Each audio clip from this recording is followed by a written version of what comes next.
পঞ্চম শ্রেণীর শিক্ষার্থীরা তোমাদের প্রাথমিক গণিত বইয়ের শতকরা অধ্যায়ের দেখো এখানে একটা যোগ্যতা ভিত্তিক সমস্যা লিখছি, একটু শোনো। একজন বিক্রেতা একটি মোবাইল ফোন 20% লাভে 5,160 টাকায় বিক্রি করলেন। খেয়াল করার কথাটা ভালোভাবে। একজন দোকানদার তিনি একটা মোবাইল ফোন বিক্রি করলেন, মোবাইল দোকানদার মোবাইল ফোনটা তিনি 5,160 টাকা বিক্রি করলেন। আর এখানে কত পার্সেন্ট লাভ হলো? 20% লাভ হলো।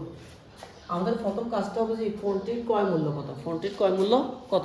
তাহলে ফোনটির ক্রয় মূল্যটা বের করতে বলছে। তাহলে ফোনটির ক্রয় মূল্যটা বের করার আগে আমাদেরকে বের করতে হবে ফোনটির বিক্রয় মূল্য। ফোনটির বিক্রয় মূল্য, বিক্রয় মূল্যটা আমাদেরকে 20% লাভে বিক্রয় মূল্য। আর এই বিক্রয় মূল্যটা আমাদের এখানে বিক্রয় মূল্য দেওয়া তো আছে, কত বেচছে?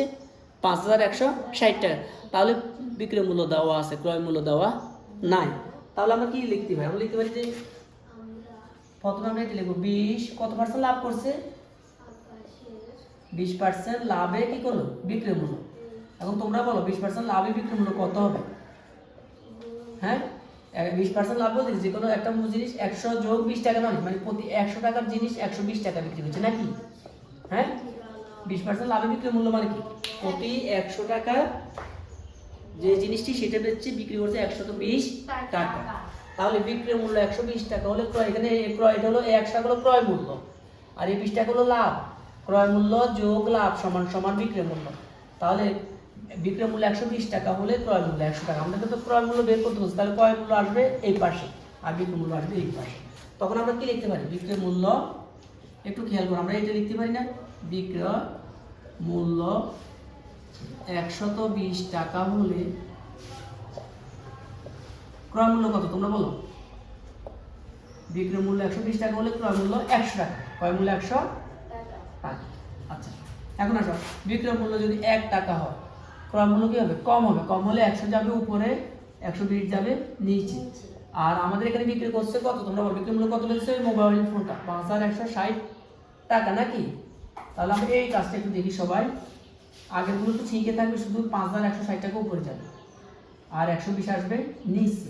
খেয়াল করো কথাটা, এখানে একটু কথা আছে।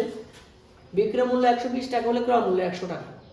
আর যদি বিক্রয় মূল্য শুধু 1 টাকা হয়, তখন ক্রয় মূল্য, বিক্রয় মূল্য 1 টাকা হলে ক্রয় মূল্যটা আরো কম হবে। আর কম হওয়ার কারণে ভাগ হবে, তখন 100 উপরে 120 নিচে। আবার যখন বিক্রয় মূল্য 5,160 টাকা, তখন আবার ক্রয় মূল্য বেশি হবে, তখন এটা গুণে উপরে যাবে। আমরা এখন ভাগ দিব। আমরা তাহলে একটা শূন্য কেটে দিতে হবে। এই শূন্যটা কম 12, এই শূন্যটা কম 5,160। ঠিক আছে, এখন কিন্তু দেখো তুমি ইচ্ছে করলে এখানে 12 দিয়ে যায়। দেখো 12 দিয়ে কিভাবে যায়? 12 কে 12, 12 দুগুণে 24, 3 12 34, 4 12 কত? 48, তাই না? 5 12 60। তাহলে 5 বাজার আমরা 12, 4 12 48, আমরা 4 দিলাম। তাহলে কত থাকে?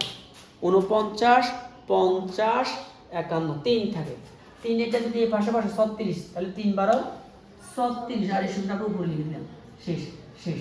এখন আমরা কাজটা করি। এখানে শূন্য 1টা 2টা 3টা, 1টা 2টা 3টা, 43 দিয়ে একের মধ্যে 4,300। তাহলে কত হয়?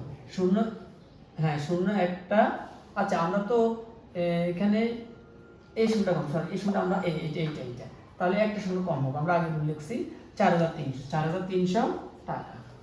এখানে আমরা একটা ভুল হয়েছে। আমরা এই ভাগটা আবার একটু আমরা দেখি, এই 12 দিয়ে আমরা কিভাবে 516কে ভাগ করলাম একটু দেখো সবাই। আমরা 12 দিয়ে কিভাবে 516কে ভাগ দিলাম দেখো।